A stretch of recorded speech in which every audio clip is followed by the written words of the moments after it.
اب 4 الفاظ نوٹ کیے آپ نے: اسلام، اطاعت، تقوی، عبادت. صحیح ہے؟ ان میں 19-20 کا فرق ہے. اسلام کے معنی to surrender, to submit, to give up resistance, مخالفت چھوڑ دینا، ہتھیار رکھ دینا، گردن نہادن، سپردن، اپنے آپ کو حوالے کر دینا. یہ سب کیا ہے؟ اسلام. اطاعت اللہ کی اور اس کے رسول کی دلی آمادگی سے اس کا کہنا ماننا. تقوی اللہ کے کسی حکم کو نہ توڑنا، بچنا اس سے کہ اللہ کے کسی حکم کی خلاف ورزی ہو جائے. اور عبادت ہمہ تن، ہمہ وجوہ، ہمہ وقت اللہ کا بندہ بن جانا. یہ ہے پہلی چھت. اس میں ایک نوٹ ہے آف کوشن.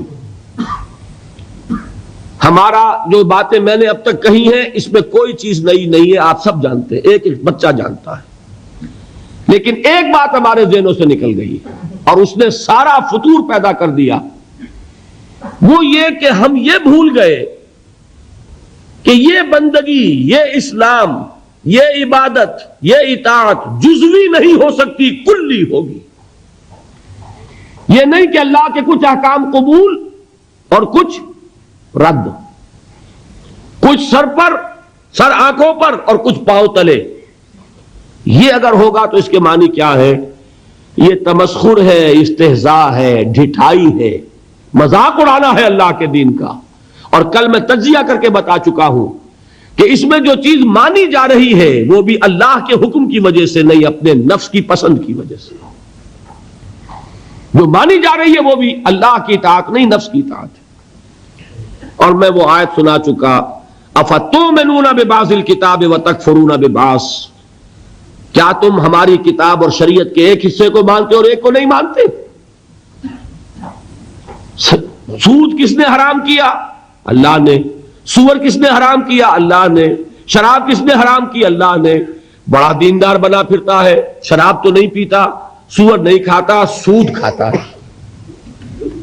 بتائیے کوئی منطقی اس کے لیے دلیل؟ اگر تو اللہ کی حرمت کی وجہ سے ہے تو میں دعوے سے کہتا ہوں کہ خنزیر کی حرمت اور شراب کی حرمت سود کی حرمت کے 100ویں حصے کے برابر بھی نہیں. حدیث سنا چکا ہوں آپ کو: الربا 70 جزءا. سود کے گناہ کے 70 حصے ہیں. ایسروہا، اس میں سب سے ہلکا حصہ اس کے مساوی ہے ان ينكح الرجل امہ، کہ کوئی شخص اپنی ماں سے زنا کرے. اب آپ کیلکولیشن لگا لیجئے،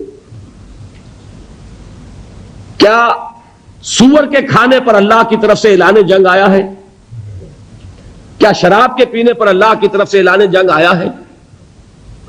شراب کے بارے میں تو تسلیم کیا گیا اس میں کچھ خیر بھی ہے، نفع بھی ہے، لیکن اس کو ہم نے حرام اس لیے کیا ہے کہ اس کے مضرت کا پہلو، گناہ کا پہلو اس کے منفعت کے پہلو سے زیادہ ہے.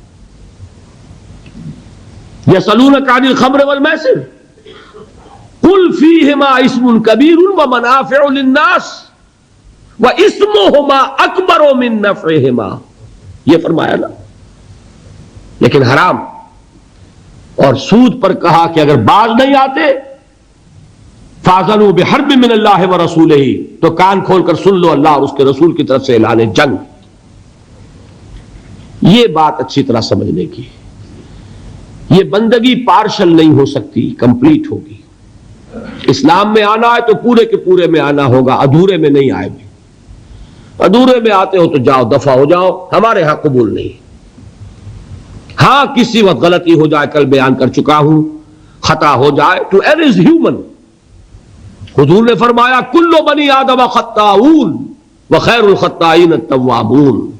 تمام انسان خطا کار ہیں، خطا کاروں میں بہترین وہ ہے جو توبہ کرنے والے. لیکن توبہ کی بھی قرآن مجید میں شرح کر دی. ایک توبہ وہ ہوتی ہے ساری عمر حرام خوری کرتے رہو اور موت کے وقت آگے ہاتھ جوڑ دو، وہ توبہ قبول نہیں ہوگی. ایک توبہ وہ ہے کہ خطا ہو گئی فوراً رجوع کیا، اے اللہ مجھ سے غلطی ہوئی، پروردگار معاف فرما دے، عہد کرتا ہوں کہ آئندہ نہیں کروں گا. اس کو اللہ نے فرمایا اس توبہ کا قبول کرنا ہم پر واجب ہے. انما التوبۃ علی اللہ للذین یعملون السوء بجہالۃ ثم یتوبون من قریب. بہرحال پہلے درجے میں یہ جان لیجئے صرف اللہ کا بندہ بن جانا، ہمتن بن جانا آسان نہیں ہے. یہی وجہ ہے علامہ اقبال نے خوبصورت اشعار کہے ہیں، چمی گویم مسلمانم بے لرزم کہ دانم مشکلات لا الہ را.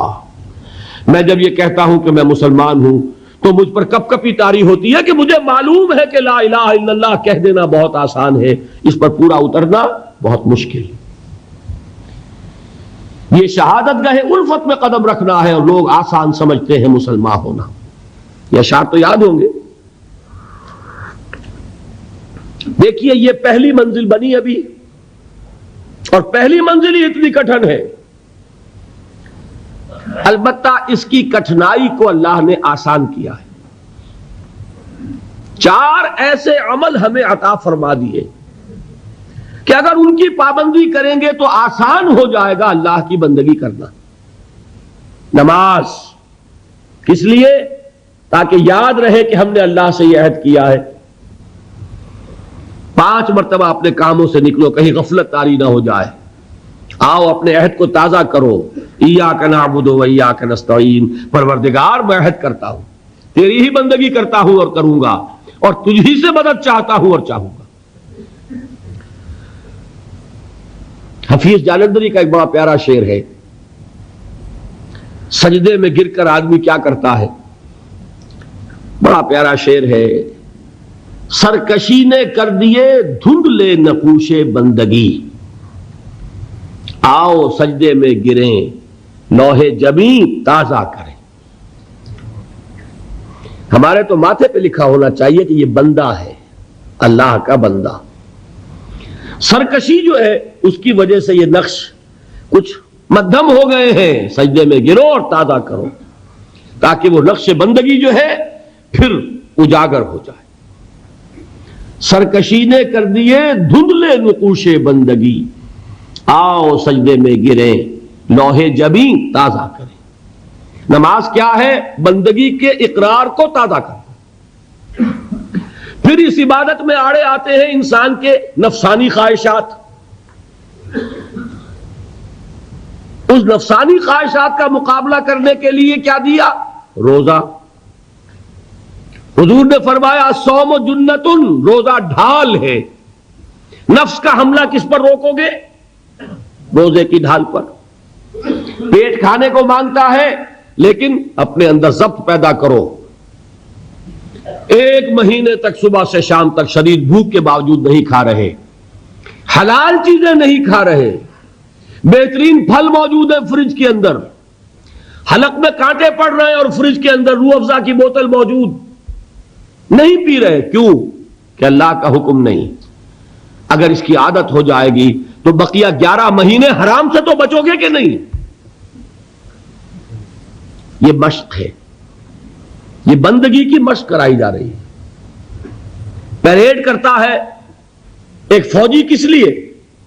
جس وقت پریڈ کر رہا ہے اس وقت جنگ تو نہیں ہو رہی نا، لیکن مشق کرے گا تو چاق و چوبند رہے گا کہ جب جنگ ہوگی تب بھی یہ چاق و چوبند رہے اور ایک کوشن پر موو کرے، ایک کمانڈ کے اوپر آگے ٹوٹ پڑے.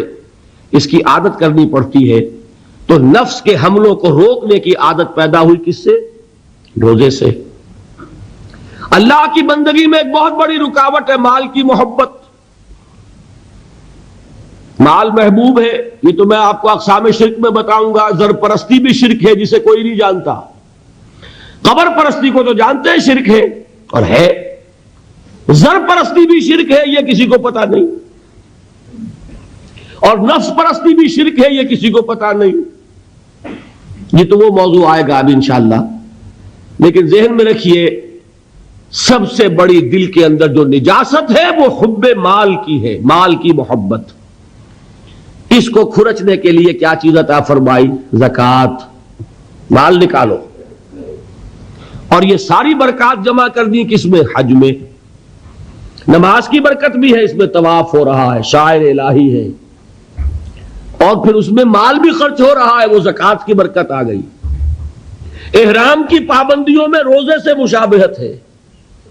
روزے میں تعلق زن و شو نہیں ہے نا، اور احرام میں نہیں ہے.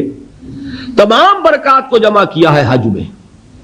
یہ عبادات کس لیے دی گئی؟ یہ ٹریننگ کورس ہے ایک بندہ مسلم کا، بندہ مومن کا، کہ اسے اللہ کی ہماتن بندگی کی عادت پیدا ہو، صلاحیت پیدا ہو جائے، وہ واقعتاً اللہ کے احکام پر چلنے کے قابل ہو جائے، اس میں تقوی پیدا ہو جائے.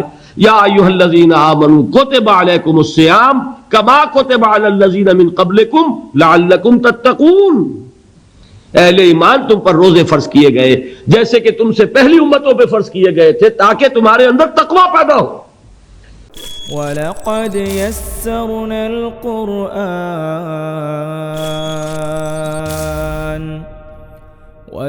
يَسَّرْنَا الْقُرْآنَ لِلذِّكْرِ فَهَلْ مِن مُّدَّكِرٍ